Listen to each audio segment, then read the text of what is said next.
I'm Senator Bob Huff, and this is my final Capitol Comment report to you after 12 years of service as a state assembly member and state senator in the California legislature. Recently, I sat down with the producer of Capitol Comment, Kathy Wilson, and talked about some of the highlights and successes of my service in Sacramento. Take a look. There are many paths to Sacramento. How did you come to get here? Well, it was interesting. I never planned on being a politician, so I was just active in my community and found myself as chairman of my church's building program and ran into a problem with the local government who thought that the church wasn't the best and highest use for a nice prime corner. And so we're trying to get a conditional use permit extended, and they tried to do a lot of conditions to that. And bottom line was they said, Mr. Huff, if you don't take these conditions, we're not going to approve your project. And I said, well, if I take these conditions, we can't build our church. And I said, you know what, you do what you got to do, I'll do what I got to do. And that pulled me into the political process. And so pretty soon I found myself on the General Plan Advisory Committee, and then I was appointed to the Planning Commission. And then, there was a group of people that sort of became my fan club that encouraged me to run for city council. And once I was there and working on local issues, I was focusing on transportation and saw that a lot could be done, or I thought a lot could be done in Sacramento, and lo and behold, elected to the assembly. So it was kind of a non-traditional path, but many people have something that pulls them in politically. That's what pulled me in. So your first day walking out on the assembly floor, first time in Sacramento, what were your thoughts and impressions? Well, first of all, it was very big. As you walk out on the assembly floor, it's twice as big as the Senate is. But it was just all these different people from different districts entrusted with representing their district. So there was a lot of different emotions that flood you, but being entrusted to be that person that represents 1/80th of the state, almost 500,000 people, was very humbling and challenging. But I wanted to make a difference in transportation. I became vice chair of transportation immediately. And then I found out that we really couldn't move the needle a whole lot in transportation because it all related to funding, and we didn't control that in the committee. So that was the frustration and I suppose inexperience of knowing what the committees can do and what they can't do. But if it came to DMV issues, I was your guy because that's what we dealt with, a lot of that stuff. So your last day on the Senate floor as you were leaving, and your thoughts looking back over the 12 years, what were you thinking? How quickly it goes. It's amazing. It's every year seems to be grindingly slow, and you have different issues every year. Some of the are cyclic and similar themes, whether you're fighting the raising of taxes or you're trying to help education and become more outcome-oriented, things like that. But really, you look back, and 12 years is like a blink of an eye, and it's gone. And a little bit of frustration in not accomplishing as much as I wanted to, but able to look back on some of the things, and there's actually more accomplished than what I thought I had done. So of what you did accomplish, what was probably one of your proudest accomplishments? I think the proudest accomplishment was helping epileptic kids get access to emergency medication. And I had the Orange County Department of Education come and say that for 10 years it had this medication that could be given to their students without a problem, and then suddenly there's a consultant to the nurses that says we might have a problem here, so they stopped giving it. So the Department of Education came, some parents came, and it was a long story, but I jumped in on that and carried that legislation, never imagining the buzzsaw of opposition from, frankly, the public school unions. And it was the most strenuous job I've ever done. It was referred to several different committees. It was torturous. It didn't make it the first year. The second year we got it through. But it was a horrible pathway to get there. But at the end of the day, we could strong arm my Democrat colleagues because it was for epileptic kids. And this was like fighting with the angels, right? And so we were able to prevail there. And it really came home when I attended a picnic for some of these kids. And you see them in wheelchairs, some of the kids that had seizures before they had the medication, and then others that are carrying these epinephrine auto-injectors with them every day. And because of that, they can have a pretty normal life, and they can go in mainstream classrooms. So that was probably the highlight of my career, and it's just kind of a weird little thing that we don't normally get involved in, but I was very proud to carry that, and I'm not sure too many people could have done that successfully. So other than discovering in transportation committees that you couldn't move the needle very far, what was your biggest disappointment in 12 years? Well, again, you have a lot of things you want to get accomplished, and particularly being in the minority party, it's difficult to do many of those things. You have to figure out what can I do, what's realistic. So my biggest disappointment was not being able to move the needle more in education because while transportation was my original focus, I found that not too many people wanted to be on the education committee for a lot of reasons, but I've always had a passion for education. And I see education as the highest priority of the state because it's over half our budget. Show me your checkbook, I'll show you your priorities. Certainly our checkbook says we write out a lot of money to education. So I was trying to help the educational system be more accountable. I failed in that, but not for lack of trying, but I think I kept the idea in the arena. Certainly I think we'll eventually get there. What I was able to do was get some more funding for charter schools, and I think that's important as they tend to be the laboratory of innovation for schools. It helped keep an after-school program alive that some of the immigrant communities were using for language and in tutoring that the state was just shutting down.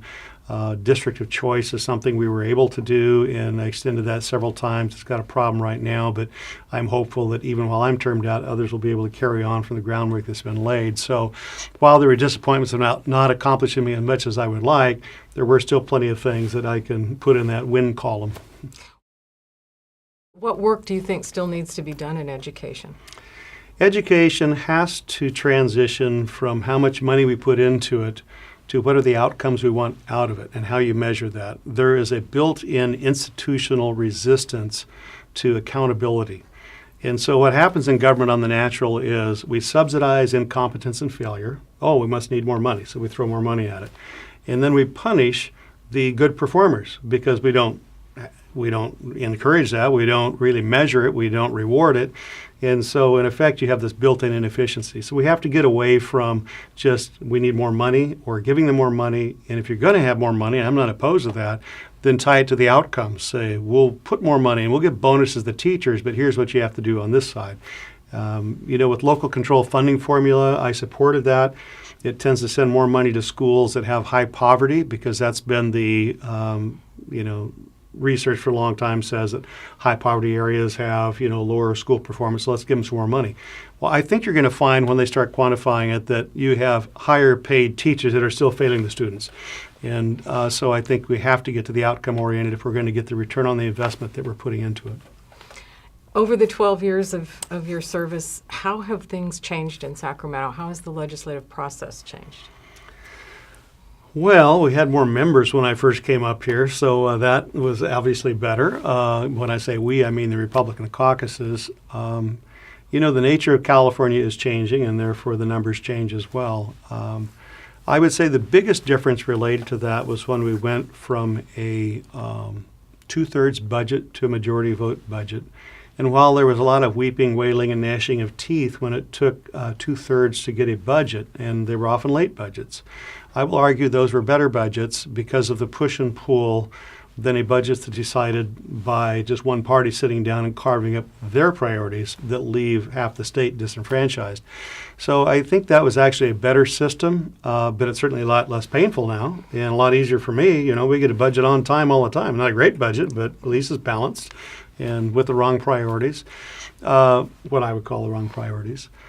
I think the other big change is that we went from, we changed the whole system. And by we, there's an initiative run that ended up with the top two system and also the Independent Citizens Redistricting Committee. So we took the redistricting out of partisan hands and put it with, public group to draw those lines. So long term, I believe what we are seeing happen right now is we're getting more moderates on both sides, the ability to work across party lines more. You have 12 years in each house as well, as opposed to you can serve 6 years in the assembly or 8 years in the Senate or a combination of both. Now you can serve 12 years in either house. That's also changing the outcome. So a combination of those is making it a more centrist legislature. And what I'm seeing is they're building relationships. And frankly, I think that's a better way to get things done than just the partisan fighting that we used to see. Talk a little bit about your time as the Senate Republican leader. tough times. I took the reins right after the redistricting committee drew some new lines that we saw we were going to go from 13 safe seats, in which we held 15, down to 11 safe seats, and we needed to have 14 to keep the Democrats from a super majority. So that first election cycle, we lost several seats, and we went down to 11 members. And we knew that we would get one back as a safe Republican seat 2 years from them in the next cycle. It takes 2 election cycles to work through all the Senate seats. But that was pretty painful. When we lost all 3 seats, I could see picking up one, well, that get us to 12, maybe 13. I had no clue how we're going to get to 14. And so then there was a special election. One of the senators resigned to take care of his family better. That allowed us to run in a seat that had a 22-point Democrat advantage. And you would say, how can a Republican win that seat? We had no option. It was our only pathway, and it's all we could focus on. We'd just run a campaign. We had no money in our political campaigns, because that's the opposite side. As a leader, you're working the policy staff that's paid by the state, the fiscal staff that works on the budget, communications staff to work with your message, and then you have totally outside of the Capitol a political staff that works on your elections. Then you got to raise money for that group. So that's overall what our job responsibility is. But as we are working for this election, we'd spent all our money, and we did a Hail Mary on that. We pulled out all the resources, raised all the money, had our members write as much, so we won that seat.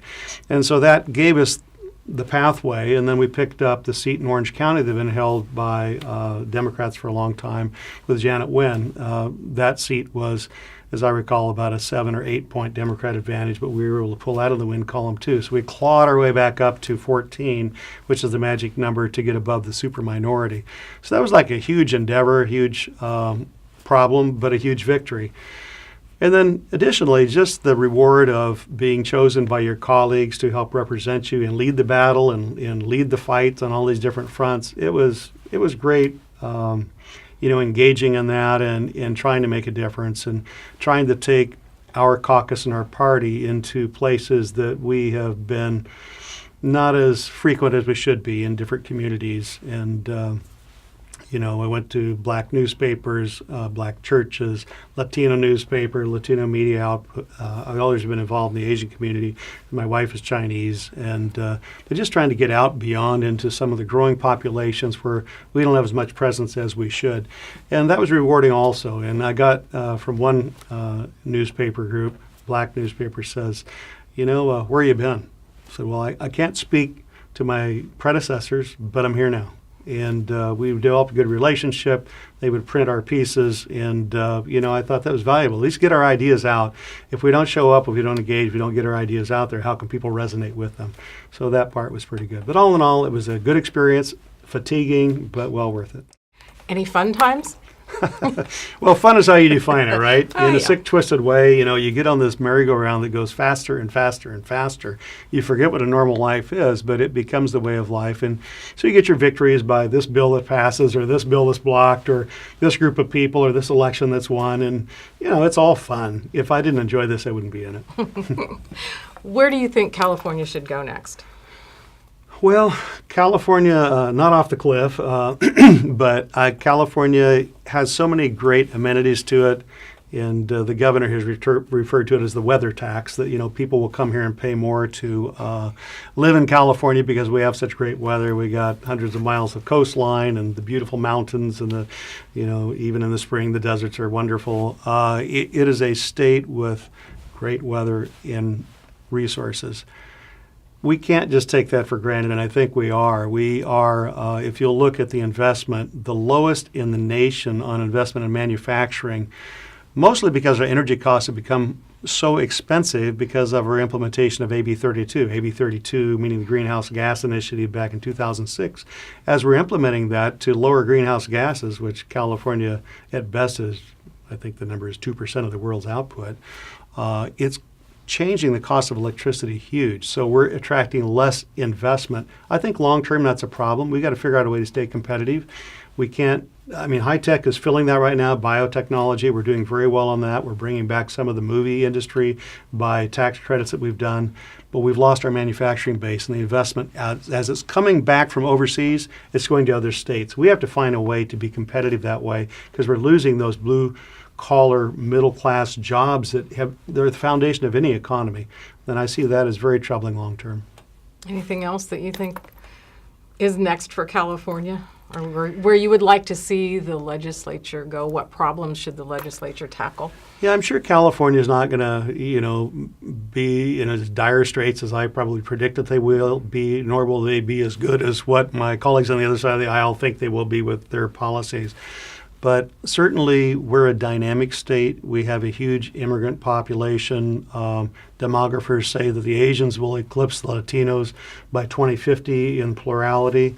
So I think we have to work in embracing that dynamic difference that we have.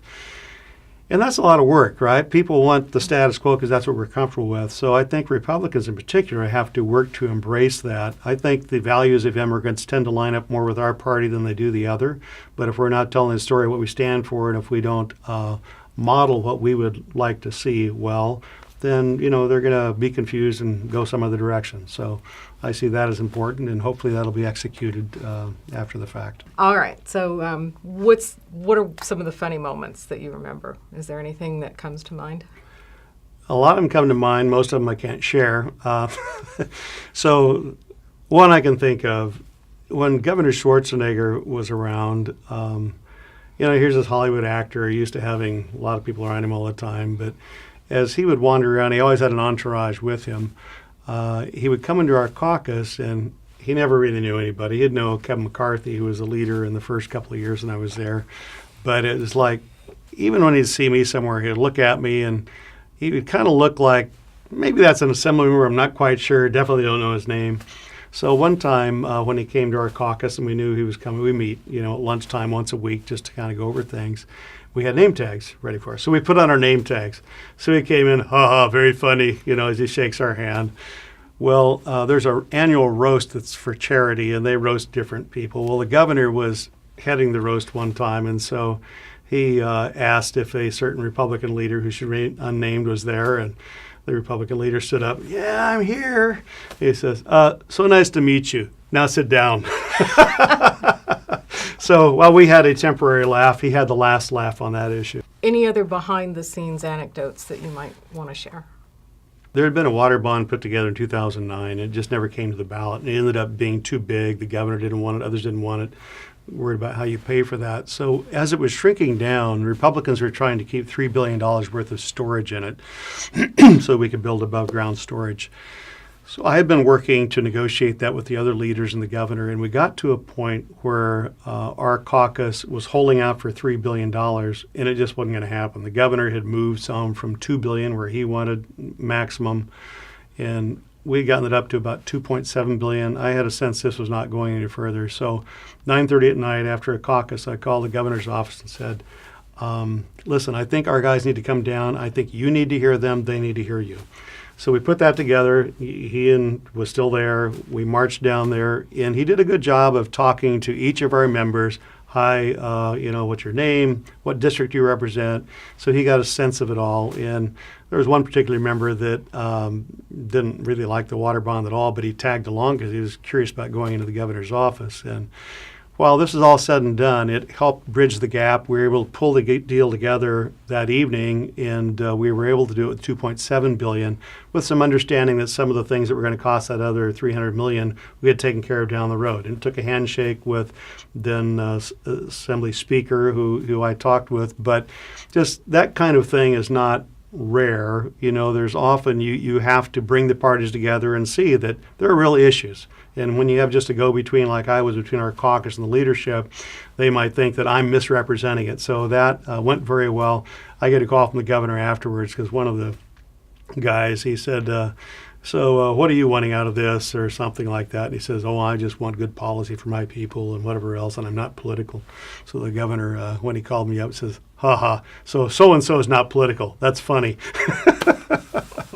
But we were able to work through the differences we had. We got what I think was a good bond, and people passed it. So, that's sort of the sausage making that goes on.